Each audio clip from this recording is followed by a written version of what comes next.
नमस्कार, म जयन्त। यहाँहरू हेर्दै हुनुहुन्छ मोडेल खबर। नेपाल प्रिमियर लिग एनपिएल को पहिलो संस्करणमाथि जनकपुर बोल्ट्सले उपाधि चुमेपछि मधेसभरि या भनौँ देशैभरि एक किसिमले एउटा माहौल बनेको छ र अहिले एनपिएल अन्तर्गतको जनकपुर बोल्ट्स टिम मधेसभरि विजय उत्सव निकाल्ने तयारीमा छ। आज जनकपुर बोल्ट्सको टिम र ट्रफी सहित जनकपुर धाममा परेड निकाल्ने तयारी छ र आज मसँग हुनुहुन्छ जनकपुर बोल्ट्स टिमका क्याप्टेन अनिल शाह।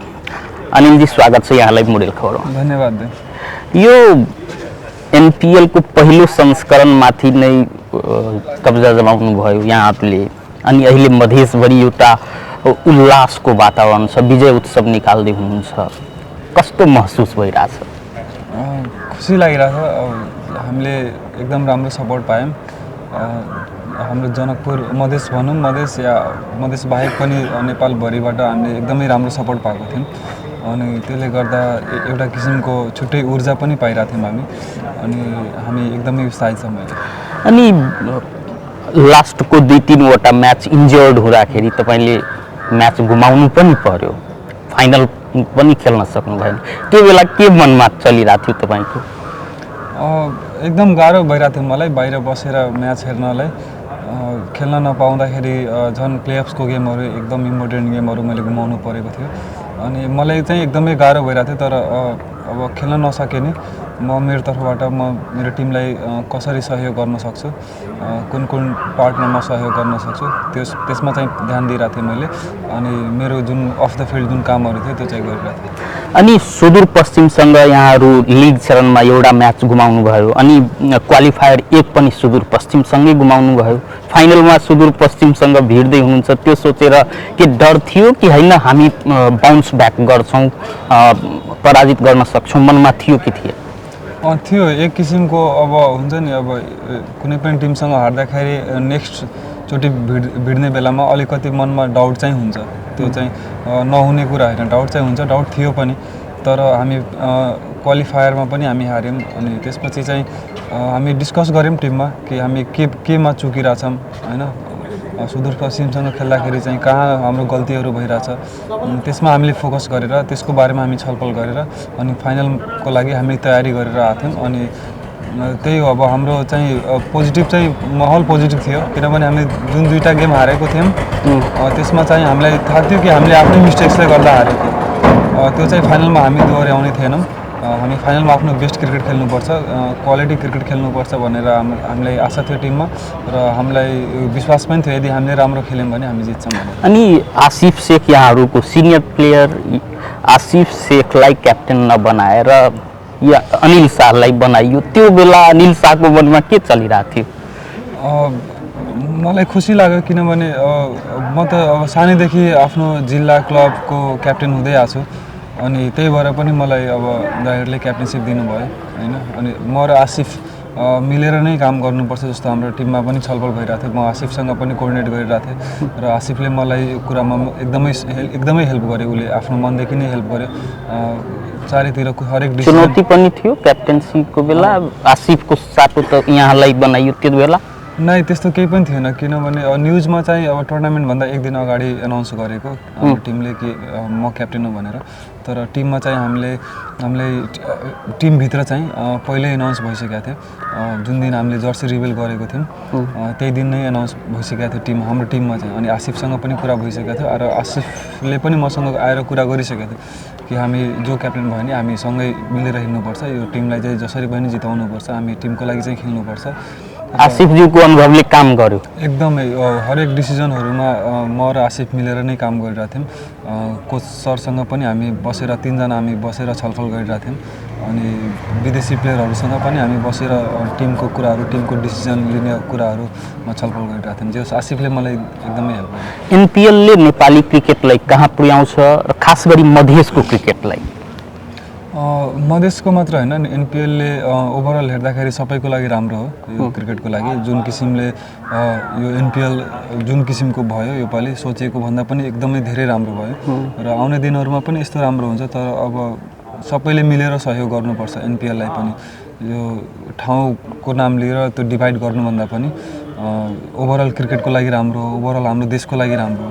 त्यही भएर सबै ठाउँको मान्छेहरू जो समर्थन हुनुहुन्छ, समर्थकहरू, उहाँहरू सबैको सहयोग र साथ चाहिन्छ र यसलाई चाहिँ एकदमै सक्सेसफुल बनाउनलाई सबैको साथ चाहिन्छ। त्यही भएर सबैजना हामी मिलेर अगाडि बढ्नुपर्छ। मधेसमा यस्ता गल्ली क्रिकेट खेल्नेहरू धेरै क्रिकेटरहरू छन्, तर ग्राउन्ड अभावले फेसिलिटी अभावले गर्दाखेरि उहाँहरू ठाउँमा पुग्न सक्नु भएको छैन अहिलेसम्म। अब यो ग्राउन्ड अभाव कति ठुलो चुनौती छ? अब स्टेडियम थप्नुपर्छ, नेतृत्व वर्गलाई पनि अब चुनौती थपिएको छ। के भन्नुहुन्छ, ग्राउन्ड अभावले कति प्रभाव पारिरहेछ मधेसमा? यो मधेसमा मात्र होइन, चारैतिर प्रभाव चाहिँ पारेको छ, किनभने कहीँ पनि ग्राउन्ड छैन, राम्रो फेसिलिटी छैन। तर अब हाम्रो टिमले चाहिँ हाम्रो प्रदेशको 8वटै जिल्लामा एकाडेमी खोल्ने कुरा भइरहेछ हाम्रो टिममा। हाम्रो टिमको तर्फबाट ग्रासरुट लेभलदेखि नै क्रिकेटलाई डेभलप गर्ने कुरा चाहिँ सोच लिएर अगाडि आउनु भएको छ दाइहरूले, अनि यसको बारेमा छलफल पनि भइरहेछ।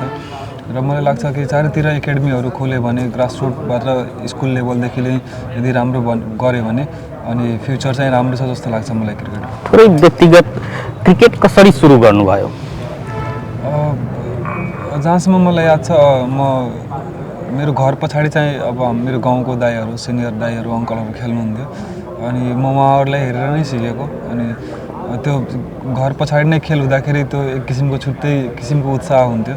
अनि त्यहाँ हेऱ्यो, त्यसपछि टिभीमा बसेर म्याच हेऱ्यो, अनि त्यस्तै सिकेको हो मैले। कति वर्षको हुनुहुन्थ्यो पहिलोचोटि ब्याट समाउँदाखेरि? म सायद 2 or 3 क्लासमा थिएँ होला त्यति बेला। म स्कुल पढ्दाखेरि, अनि एकदम सानै थिएँ, म खेल्न पनि पाउँथेन, गएर हेर्न मात्र पर्थ्यो। अनि त्यो दाइहरूलाई सिकेर अनि अगाडि बढेको। अनि क्रिकेटमै करियर बनाउनु पर्छ, त्यो चाहिँ कुन समयमा आयो मनमा? करियर भन्दा पनि अब सुरुमा मैले त्यति बेला क्रिकेट सुरु गर्दा खासै फ्युचर केही पनि थिएन। घरबाट चाहिँ प्रेसर थियो पढाइ गर्नुपर्छ भनेर। तर मलाई चाहिँ क्रिकेट खेलेर एकदमै खुसी लाग्थ्यो, प्यासन, एकदमै प्यासनेट मान्छे म। अनि खेल्दाखेरि चाहिँ अब मैले घरमा अब जब क्रिकेट प्रोफेसनली सुरु गरेँ, उहाँहरूले भन्नुभयो कि फ्युचर सस्टेन गर्न गाह्रो हुन्छ, घर चलाउनु पर्छ, पछि आफ्नो लाइफ पनि हेर्नुपर्छ। तर मैले उहाँहरूलाई के भने, मलाई पैसाको मतलब छैन, म आफ्नो लाइफ जसरी भयो नि म बाँचिहाल्छु, हजुरहरू मेरो चिन्ता नगर्नु, मलाई खेलेर खुसी पाउँछ, बरु म खेल्छु। अनि त्यही भएर घरमा मैले कन्भिन्स गरेँ। मम्मी पापा चाहिँ तयार हुनुहुन्न थियो कि मेरो छोरो क्रिकेटर होस्? त्यस्तो क्रिकेटर होस् भनेर कसैको पनि सोच हुँदैन हाम्रो समाजमा। पढेर नै केही गर्नुपर्छ जस्तो कुरा हुन्छ, डक्टर, इन्जिनियर या कुनै अफिसमा काम, जबहरू, यस्तै कुराहरूमा मात्र सोच हुन्छ। अनि त्यहाँ पनि कसैको सोच थिएन क्रिकेटर बन्छ भनेर, कसैको सोच थिएन। तर मलाई पनि लागेको थिएन म क्रिकेटर बन्छु, तर जति सक्दो म कोसिस गर्छु, म आफूलाई तयार गर्छु। अनि अगाडि अब जेसुकै भयो नि, म क्रिकेट खेलेर खुसी हुन्छु भने म क्रिकेट नै चुज गर्छु भन्ने मेरो सोच। प्रोफेसनली क्रिकेट जर्नीको सुरुवात यहाँले कहाँबाट गर्नुभयो? फर्स्ट टाइम मैले अन्डर 16 को जिल्ला टिममा परेको म मकवानपुर हुँदाखेरि म मकवानपुर पढ्न गएको थिएँ। मलाई घरबाट मकवानपुर पढ्न पठाउनु भएको थियो। अनि त्यहाँ जिल्लाको सेलेक्सन थियो, त्यहाँ दाइहरूले मलाई चिन्नुहुन्थ्यो, अनि खेल्नुपर्छ, सेलेक्सन गेम खेल्नुपर्छ भनेर भन्नुभएको थियो। राम्रो छौ तिमी, तिम्रो गेम राम्रो छ, तिमी नेपाली टिममा खेल्न सक्छौ। मलाई थाहा पनि थिएन कसरी परिन्छ, के गरिन्छ भनेर थाहा पनि थिएन। तर प्रोफेसनली क्रिकेट सुरु चाहिँ मेरो त्यो मकवानपुर जिल्लाबाट। अनि घरमा चाहिँ कुन बेला मम्मी पापा एकदम ह्याप्पी हुनुभयो कि होइन अब क्रिकेटर भए पनि अब गर्व भइरहेछ मेरो छोरोको सफलतामाथि? कुन बेला त्यो समय आयो? म सुरुमा अन्डर 19 परेको बेला चाहिँ खुसी हुनुभएको थियो। त्यसपछि मैले सपोर्ट, अब फुल्ली सपोर्ट पाउन थालेँ। त्योभन्दा अगाडि पनि सपोर्ट गर्नुभएको थियो, तर त्यस्तरी अब उहाँहरू स्योर हुनुहुन्थेन कि फ्युचर कस्तो हुन्छ होला भनेर स्योर हुनुहुन्थेन। तर नेसनल टिममा परिसकेपछि चाहिँ उहाँहरूले देख्नुभयो कि क्रिकेटमा पनि राम्रो हुनसक्छ।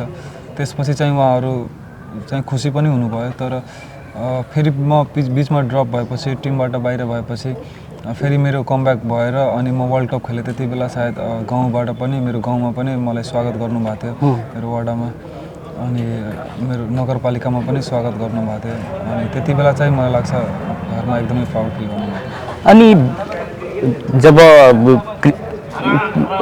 तपाईँ ओपनिङ प्लेयर ओपनिङमा हुनुहुन्छ, अब ओपनिङमा कुशल भुटेल र आसिफ शेखको पनि हुन्छ ओपनिङ नेपाली टिममा, त्यो कारणले पनि तपाईँ ड्रप हुनुहुन्थ्यो पहिला? होइन, म टिममा आउनुभन्दा अगाडि आसिफ र कुशलले एकदमै राम्रो खेलेको थियो पहिला, मतलब उनीहरूको पार्टनरसिप एकदमै फेमस पनि थियो र उनीहरूले एकदमै राम्रो कन्ट्रिब्युसन गरेको थियो नेसनल टिमको लागि। म पनि आएपछि चाहिँ एउटा मलाई लाग्छ टिमको लागि चाहिँ राम्रो कुरा हो, 3 जना ओपनर भएपछि जरुरी छैन सबैले ओपनिङ गर्नुपर्छ भन्ने जरुरी छैन। टिमको कन्डिसन हेरेर, टिमको रिक्वायरमेन्ट हेरेर जो जहाँ फिट हुन्छ त्यही खेलेको चाहिँ राम्रो हुन्छ। अनि मैले तल मिडल अर्डरमा पनि ब्याटिङ गरेँ, मैले वन डाउन पनि ब्याटिङ गरेँ, तर जो जहाँ ब्याटिङ गरेँ नि त्यो चाहिँ धेरै खासै म्याटर गर्दैन। टिमलाई के चाहिएको छ, टिमलाई के रिक्वायरमेन्ट छ त्यो हिसाबले ढल्न सक्नुपर्छ। अहिले नेपाली क्रिकेटलाई र मधेसको क्रिकेटलाई दुईटै भन्नुहोस् कहाँ हेर्दै हुनुहुन्छ? अब यो एउटा सुरुवात हो भनौँ होइन, सोचेको भन्दा राम्रो भयो सुरुवात।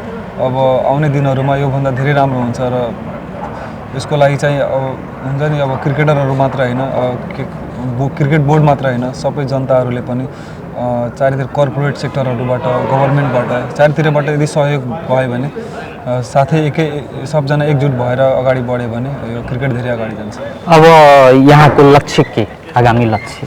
मेरो अब यो एक महिना त मेरो रेस्ट हुन्छ, किनभने म इन्जोर्ड छु, म एक महिना मैले केही गर्न मिल्दैन। तर अब त्यसपछि चाहिँ म फेरि अब मेरो ट्रेनिङहरू सुरु गर्छु र मेरो मेन टार्गेट चाहिँ लिग 2 को गेमहरू हुनेछ। त्यसको लागि मसँग टाइम छ र अहिले म इन्जोर्ड पनि छु अनि मसँग टाइम पनि छ, अनि त्यसको लागि म तयारी गर्छु। अन्तमा यो जनकपुर बोल्ट्सको समर्थकहरूलाई कुटपिट गरिएको समाचारहरू पनि बाहिरियो, त्यो सुन्दाखेरि यहाँको मनमा के चलिरहेको थियो? होइन, अलि नराम्रो लाग्यो। अब जनकपुर बोल्ट्सको समर्थक मात्र होइन, कोही पनि समर्थकहरूलाई त्यस्तो भयो भने चाहिँ नराम्रो लाग्छ हामीलाई। अहिले यस्तो देखिन्छ बाहिरतिर, अब जनकपुर बोल्ट्सको समर्थक होस् या सुदूरपश्चिमको समर्थक होस्, त्यो अब यस्तो गेमहरूमा अलिअलि फ्यान्सहरू डिभाइड हुन्छ नै, त्यो त स्वाभाविक नै हो। तर अब त्यही हो, अब यसपछि हाम्रो जुन नेसनल टिमको गेम हुन्छ, सबैजना मलाई थाहा छ सबैजना मिलेर आएर नेसनल टिमलाई नै सहयोग गर्नुहुन्छ, सपोर्ट गर्नुहुन्छ। त्यही भएर अब अहिले जे भयो अब भित्र किन भयो, कसरी भयो, अब त्यो सबै डिटेल्समा मैले पनि बुझेको छैन।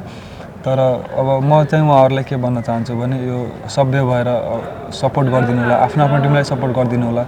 अनि त्यसपछि नेसनल टिमको गेम आइरहेछ, नेसनल टिमको बेला चाहिँ त्यति बेला चाहिँ सबैले मिलेर नेसनल टिममा चाहिँ सपोर्ट गर्नुपर्छ, एकजुट हुनैपर्छ त्यति बेला। त्यही भएर अहिले चाहिँ झगडा गरेर लडाइँ गरेर हुने केही होइन। गेम हेर्न आएपछि रमाइलो गरेर गेम हेर्नु, आफ्नो प्लेयरहरूलाई, आफ्नो फेभरेट प्लेयरलाई सपोर्ट गर्नुपर्छ, अनि त्यति हो, अरू त केही होइन। यहाँहरूलाई पनि हुटिङ हुन्थ्यो जनकपुरको नेतृत्व गरेकै कारणले? हुन्थ्यो, मतलब हुटिङ भन्दाले पनि अब जस राम्रो सपोर्ट पाउँथ्यौँ हामीले, कहीँबाट पनि मैले त्यस्तो केही नराम्रो कुरा त मेरो बारेमा मैले सुनेन। किनभने अब हामी अब जनकपुर भन्दा पनि हामी नेसनल टिमको लागि पनि खेल्छौँ, अनि त्यति बेला चाहिँ सबैले त सपोर्ट गर्नु नै हुन्छ। र मलाई चाहिँ स्पेसली मलाई पर्सनली चाहिँ त्यस्तो नराम्रो मैले मेरो बारेमा कहिले सुनेन। अब जो युवा क्रिकेटमा करियर बनाउन चाहनुहुन्छ, अहिले पनि अब थोरै त समय बदलिएको छ, अब खेलाडी बनाउन चाहन्छन् कतिपय अभिभावक, तर अहिले पनि पुरै बदलाव आएको छैन, अभिभावक आफ्नो बच्चालाई खेलाडी बनाउन चाहँदैनन्। त्यस्ता अभिभावकलाई र क्रिकेटमा करियर बनाउने युवाहरूलाई के भन्न चाहनुहुन्छ? अब पर्सनली अब कसैलाई केही भन्न मिल्दैन मैले, होइन, सबको आफ्नो हुन्छ। अब अभिभावकहरू पनि आफ्नो छोरीहरूको लागि चाहिँ, आफ्नो बच्चाहरूको लागि राम्रै सोच्नुहुन्छ। त्यही भएर यसमा चाहिँ म केही भन्न चाहदिनँ। तर एउटा कुरा के भन्न चाहन्छु भने जो पनि खेल्न खोजिरहेछ, जो पनि इच्छुक छ, त्यो इमान्दारीपूर्वक आफ्नो गेममा ध्यान दिनु पऱ्यो, इमान्दारीपूर्वक मेहनत गर्नु पऱ्यो, आउने दिनमा राम्रो हुन्छ नै। र बिस्तारै मलाई लाग्छ कि अब अभिभावकहरूले पनि बुझ्नुहुन्छ, क्रिकेटमा पनि फ्युचर छ भनेर बुझ्नुहुन्छ उहाँहरूले। समय दिनुभयो यहाँलाई धेरै धेरै धन्यवाद। Thank you.